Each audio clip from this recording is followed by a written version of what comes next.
Hello dear subscriber, मैं आपका वर्मा महेंद्र एक बार फिर से हर्षिला चैनल में आपका स्वागत करता हूं। जैसे कि आप लोग मेरा पिछला वीडियो देख चुके होंगे जो कि क्लास 4 का था, जिसका चैप्टर का नाम था छोटा और लंबा। छोटा और लंबा में हमने छोटे और बड़े की बात की थी और छोटे और लंबाई की बात की थी। तो हमने उसके ऊपर वीडियो बनाया था और बच्चों ने पढ़ा भी था और उसमें से मैंने कुछ आप लोगों को क्वेश्चंस भी सॉल्यूशन करके दिखाए थे। अब बात करते हैं चैप्टर नंबर 3, भोपाल की सैर। भोपाल की सैर कुछ एक कहानी पर निर्धारित है, जिसमें कुछ आंसर क्वेश्चंस किए जाते हैं बच्चों से। तो बस हम वही देखेंगे भोपाल की शहर में। चैप्टर नंबर 3, भोपाल की सैर। आज सुगंधा बहुत खुश है। उसके स्कूल के सभी बच्चे अध्यापकों के साथ भोपाल घूमने जा रहे हैं। मीनाक्षी मैडम और राकेश सर बात कर रहे हैं कि कुल कितनी बसें चाहिए। मीनाक्षी मैडम, हमें 4 बसें चाहिए। राकेश सर, मुझे लगता है 5 की जरूरत पड़ेगी। मीनाक्षी मैडम, हर बस में 50 सीटें हैं। राकेश सर, पहले पता कर लें कि कितने बच्चे जा रहे हैं। तो बात होती है मीनाक्षी मैडम और सर राकेश सर की। तो वो कहते हैं कि मैडम कहते हैं कि हमें कितनी बस चाहिए, 4 बस चाहिए, पर सर कहते हैं हमें 5 बस की जरूरत पड़ेगी। पर मीनाक्षी मैडम कहती है कि पहले हमें बच्चे कितने जाने वाले वो तो हम चेक कर लें। तो राकेश सर बोलते हैं बच्चे चेक करते हैं हम कितने जा रहे हैं, और मीनाक्षी मैडम बोलती है 50 सीटें हैं। तो हम सबसे पहले यहाँ पे सिंप्लीफाई करने की कोशिश करेंगे। कक्षा 1 के 33 बच्चे, कक्षा 2 के 32 बच्चे, कक्षा 3 के 42 बच्चे, कक्षा 4 के 50 बच्चे और कक्षा 5 के 53 बच्चे जा रहे हैं। तो सबसे पहले हम क्या करेंगे, इनका करेंगे टोटल। टोटल कर देते हैं हम कुछ इस तरह से, जो कि हमारी पुरानी मेथड है। तो निकालते हैं हम कैलकुलेटर और इसको सॉल्व करने बैठ जाते हैं। सबसे पहले हमारे पास है 33 प्लस 32 प्लस 42 प्लस 50 प्लस 53। ठीक है, टोटल हमारा कितना निकल के आता है 210। जो 210 है वो हमको क्या करना है, कुल में लिख देना है। ठीक है, जो हमारा आया वो कितना है, कुल 210। ठीक है, यहाँ पे हमको लिख देना है। अब पूछा गया तो कुल मिलाकर कितने बच्चे जा रहे हैं, तो हम यहाँ पे लिख देंगे 210 बच्चे जा रहे हैं। अगर उन्हें 4 बसें मिलती हैं तो कितने बच्चे बैठ पाएंगे। तो 4 बच्चे मतलब 4 बसें जा रही हैं। 4 बसें जा रही हैं तो एक बस में कितने 50 की संख्या है। तो हम क्या करेंगे, 210 को हम क्या करेंगे 50 से डिवाइड करेंगे तो हमारे पास कितने निकल के आएंगे 4। तो यहाँ पे कितने बच्चे बैठ पा रहे हैं, तो हमारे पास कितना निकल के आएगा यहाँ पे 200। क्यों, क्योंकि एक बस में 50 बच्चे बैठते हैं और यहाँ 4 बसें की बात की गई है। तो 50 को हम भाग देंगे 210 से, तो हमारे पास जो निकल के आता है वो 200 आएगा और शेष बचेगा हमारे पास 10। तो यहाँ पे हमको लिख देना है कितने बच्चे बैठ पाएंगे। तो बच्चे बैठने की बात की है तो यहाँ पे आएंगे 200 बच्चे। ठीक है, 200 बच्चे आ गए। अब यहाँ पे अब बात की है कि क्या कोई बच्चा बैठने से रह जाएगा। हाँ, तो हम कह सकते हैं हाँ रह जाएगा। वो भी 10 बच्चे रह जाएंगे, जो कि हमारे पास 210 हो रहे थे। तो 200 यहाँ हमने ऐड कर दी और यहाँ पे हमने 10 बचा ली, क्योंकि जगह ही नहीं है तो हम कहाँ बिठाएंगे। इसकी वजह से थोड़े से बच्चों के लिए हम एक और बस नहीं मंगवा सकते, हम मिलजुल कर बैठ जाएंगे। बसों के इंतजार में साहिबा बार बार लाइन से बाहर निकल कर देख रही थी बस आ रही है या नहीं। अचानक वह जोर से चिल्लाई, अरे मुझे बस दिखाई दे गई, भागो खिड़की वाली सीट पर कब्जा करो। दूसरे बच्चे भी जोश में आकर उछल कूद करने लगे। रुको, यह क्या है, ये बसें तो बहुत छोटी हैं। बहस शुरू हो गई। हमने तुम्हें बड़ी बसें लाने को कहा था, तुम्हारे हमारे पास ज्यादा बड़ी बसें नहीं थी, इसलिए हम बहुत सारी छोटी बसें ले आए। हर हर छोटी बस में 35 बच्चे बैठ सकते हैं। हर छोटी बस में 35 बच्चे बैठ सकते हैं। सभी बच्चों के लिए बैठने के लिए कितनी छोटी बसों की जरूरत पड़ेगी। तो हम क्या करेंगे, अब हमें पता पड़ गया है कि एक बस के अंदर 35 बच्चे बैठते हैं। ठीक है, तो एक बस के अंदर 35 बच्चे बैठते हैं, तो हमारे पास टोटल संख्या थी कितनी 210। 210 थी तो हम इसको भाग दे देंगे किससे 35 से।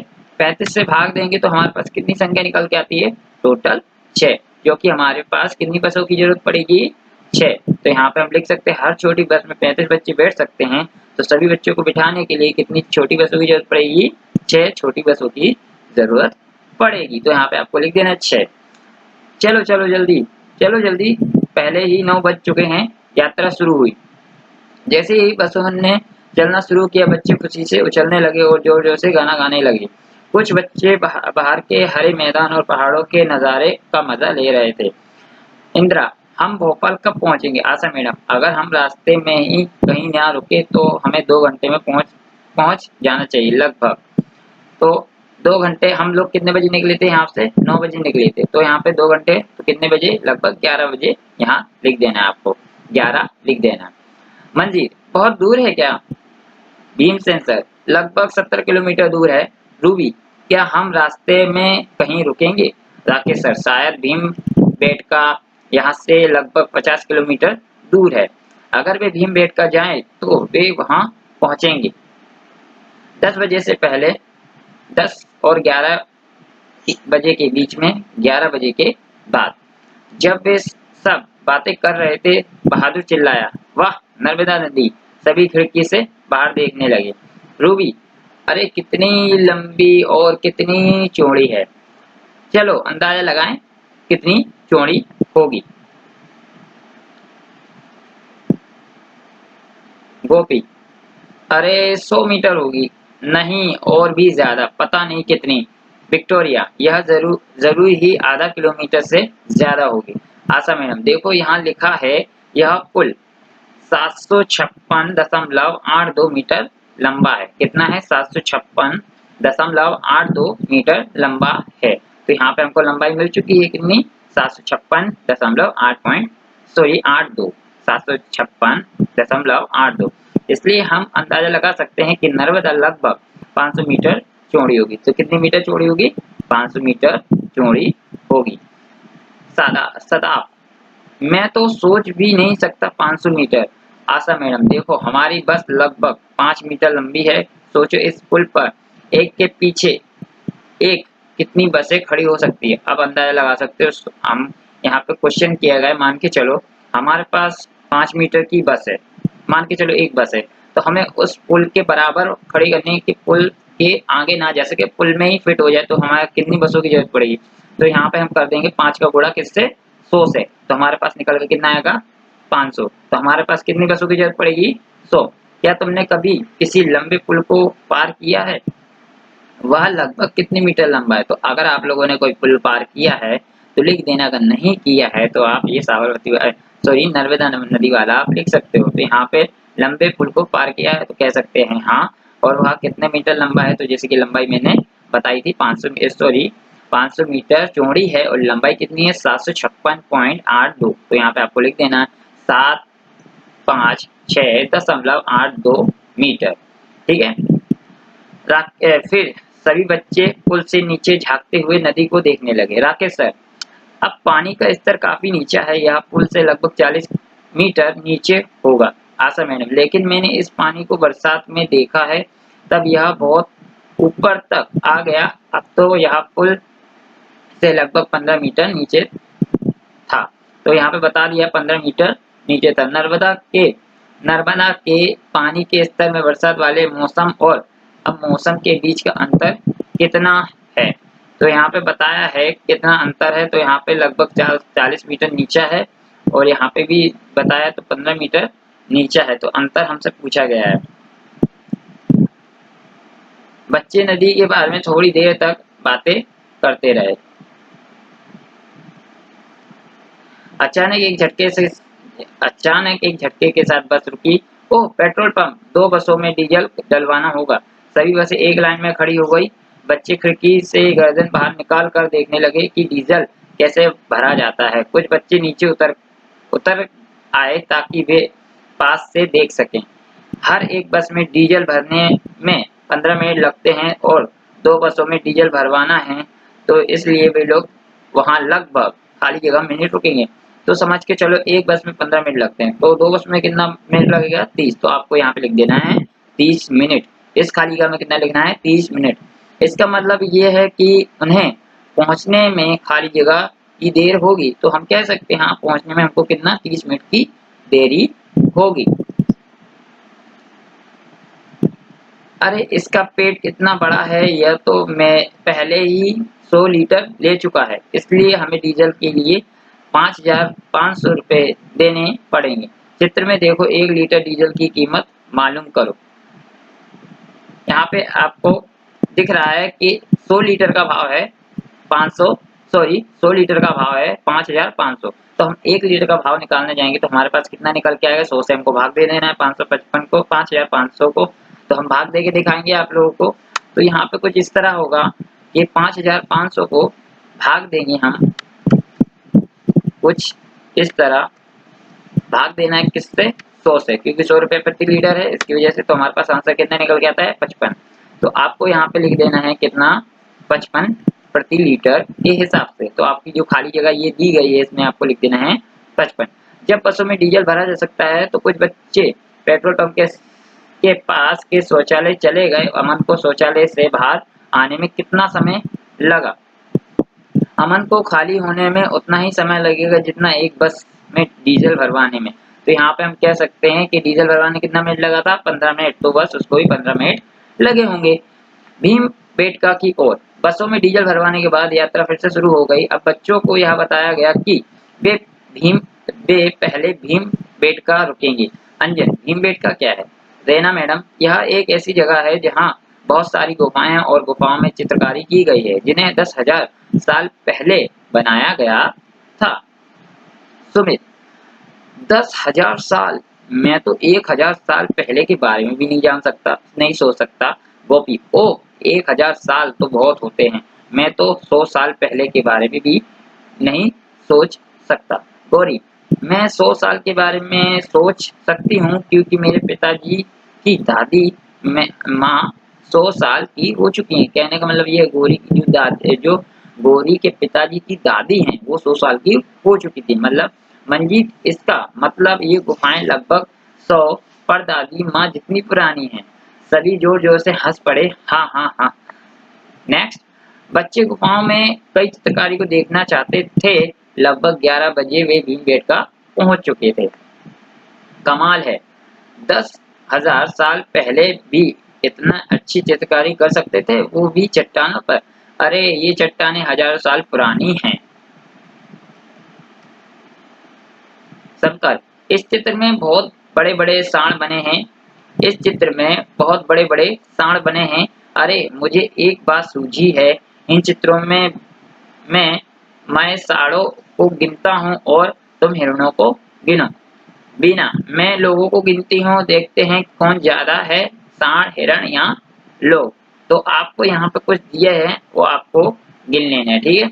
यहाँ पर सांड से हिरण कितना ज्यादा है, तो यहाँ पे जैसे कि बताया 112, 113, 114, मैंने 117 हिरण गिने। तो यहाँ पे हमको निकल के आ गया कितना, हिरण कितना है 117। पर यहाँ पे सांड से हिरण कितने ज्यादा हैं। तो सबसे पहले यहाँ पे हमने सांड गिने तो कितने, 34, 35, 36, 37। मैंने सांड 37 गिन लिए हैं। तो 37 सांड हैं और 117 हिरण हैं। तो हम क्या करेंगे, 117 से माइनस कर देंगे कितना, 37। तो 37 माइनस कर दो, 117 माइनस 37, सॉरी 117 माइनस 37। तो हमारे पास कितना निकल के आता है 80, जो कि हमारा क्या निकल के आया है, हिरण इतनी ज्यादा है। कितनी ज्यादा है, 80। सांड से हिरण कितनी ज्यादा है, 80 ज्यादा है। लेकिन बीना सबसे ज्यादा खुश थी क्योंकि लोगों की संख्या सांडों और हिरणों की संख्या दोनों को मिलाकर उनसे ज्यादा थी, लेकिन उनकी गिनती 200 से कम थी। उसने कितने लोगों को गिना, 214, 154, 134 या 177। 200 से कम थी। आप अंदाजा लगा सकते 200 से कम थी। तो मान के चलो सबसे पहले हमारे पास 177 जो कि पॉसिबल है। 214 तो नहीं हो सकती क्योंकि 200 से कम बताया है। 154 भी हो सकती है, पर 154 कैसे हो सकती है, क्योंकि हमारे पास 117 हिरण थे और हमारे कुछ 37 सांड थे, ठीक है। तो 134 हमारे ये थे। तो हम मान के चलते हैं कि यहाँ पे ये 3 वैल्यू में से कोई एक होगा। वो आपको पढ़कर आपको इसको सॉल्यूशन में लिख देना, ठीक है। गाइड ने बताया कि यहाँ कुल मिलाकर 600 गुफा चित्र हैं। हम भीमबेटका से चलने का समय हो गया था। वे लगभग 1 घंटा बिता चुके थे। कितने बजे होंगे? तो अब हमको निकालना है इसका आंसर। 1 घंटा बीत चुका था और वो लोग कितने बजे पहुंचे थे भीमबेटका? तो हमको कुछ निकालना होगा टाइम। और जैसे कि यहाँ पे हमने टाइम देखा था 11 बजे भी भीमबेटका पहुंच चुके थे और उन्होंने 1 घंटा खेला कूदा देखा तो उनको बज गए 12। कितने बज गए? 12। तो यहाँ पे आपको कितना लिख देना है? 12। ठीक है, तो यहाँ पे लिख देंगे हम वे वहाँ लगभग 1 घंटा बिता चुके थे। कितने बजे? 12 बजे। आखिरकार अब वे भोपाल की ओर चल पड़े। अब उन्हें वहाँ 1 घंटे से भी कम समय में लगेगा। खाली जगह बजे पहुंच जाएंगे। तो पहुंचने का टाइम हमारे पास कितना था? जैसे कि हम लोग स्टार्टिंग में देखा था, हम लोगों को बताया गया था कि 2 घंटे लगते हैं। तो वो 9 बजे निकले थे तो 11, तो उनको 1 घंटा कम लगेगा, मतलब वो 10 बजे तक पहुंच जाएंगे। पर 10 बजे ऐसा कैसे हो सकता है? वो लोग 10 बजे पहुंच जाए तो कितने बजे पहुंचेंगे? मतलब 1 घंटे से भी कम समय लगभग खाली जगह पहुंच जाना चाहिए।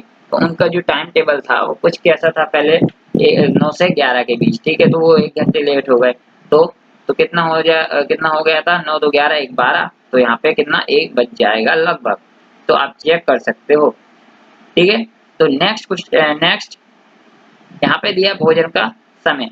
बच्चों को अब तक भूख लग चुकी थी, इसलिए उन्होंने अपने अपने खाने के डब्बे खोल दिए। बिस्किट, संतरे और केले भी सभी बच्चों में बांट गए। हर एक बच्चे को 1 संतरा, 1 केला और 5 बिस्किट दिए गए। सभी बच्चों ने संतरे और बिस्किट लिए पर 38 बच्चों ने केले नहीं लिए। तो कितने संतरे, बिस्कुट और केले बांटे गए? तो यहाँ पे आपको जैसा दिख रहा है कि 1 संतरा, 1 केला और 5 बिस्कुट दिए गए। तो यहाँ पे क्वेश्चन किया गया सभी बच्चों ने संतरे और बिस्कुट लिए पर 38 बच्चों ने केले नहीं लिए। तो यहाँ पे क्या बताया है कि हमारे पास 1-1 संतरा सबको दिए गए हैं। टोटल हमारे पास कितने बच्चे थे? और इसमें पूछा गया है टोटल हमारे पास 210 बच्चे थे। तो यहाँ पे 1-1 संतरा दिया, मतलब 210 संतरे और 210 संतरे और केले कितने आएंगे? 210 केले और बिस्कुट 210 में से अब हम कितना माइनस कर देंगे? 38। तो 210 में से 38 माइनस कर दो तो हम कुछ इस प्रकार आंसर निकाल देंगे। 210 माइनस 38, तो जो कि संतरे होंगे वो होंगे हमारे पास कितने? 172। ठीक है, 172। यहाँ पे 210 सॉरी संतरे हमारे पास कितने आएंगे? 210 और बिस्किट कितने आएंगे? 210 और केले कितने आएंगे? 172, जो कि हमने माइनस करके आपको दिखा दिया है। ठीक है, नेक्स्ट। मंजीत और भानु ने जल्दी अपना खाना खाया और समय बिताने के लिए पहेली बुझाने लगे। मंजीत, मुझे वह संख्या बताओ जो 100 और 150 के बीच 100 और 150 के बिल्कुल बीच में पड़ती हो। तो भानु 120 नहीं, 130 नहीं, यह 125 होगी। मंजीत, बिल्कुल ठीक, अब तुम पूछो। तभी और बच्चे भी उनमें शामिल हो गए। वे तरह तरह की पहेलियां बुझाने लगे। मैंने 4 टॉफी अपने 4 दोस्तों में बांट दी और 3 टॉफी फिर भी बच गई। कुल कितनी टॉफी मेरे पास थी? अब मान के चलो 4 टॉफी उसने अपने 4 दोस्तों में बांट दी। 4 टॉफी मतलब 4 चौको 16, 16 और उसके पास 3 टॉफी फिर बच गई, मतलब उसके पास 19 टॉफियां होंगी। तो टोटल उसके पास कुल कितनी टॉफी मेरे पास थी? तो उसके पास 19 टॉफियां थी, जिसमें से उसने 4 मतलब 4 दोस्तों को दे दी, 4 चौको 16 और उसमें से 16 में 19 में से माइनस कर दिए 16, तो हमारे पास कितनी बची? 3। तो इसमें हमको आंसर कितना मिलेगा? 3। आपको सॉल्व करके दिखा देना है। 3, 5 और 7 अंकों को मिलाकर तुम कितनी संख्या बना सकते हो?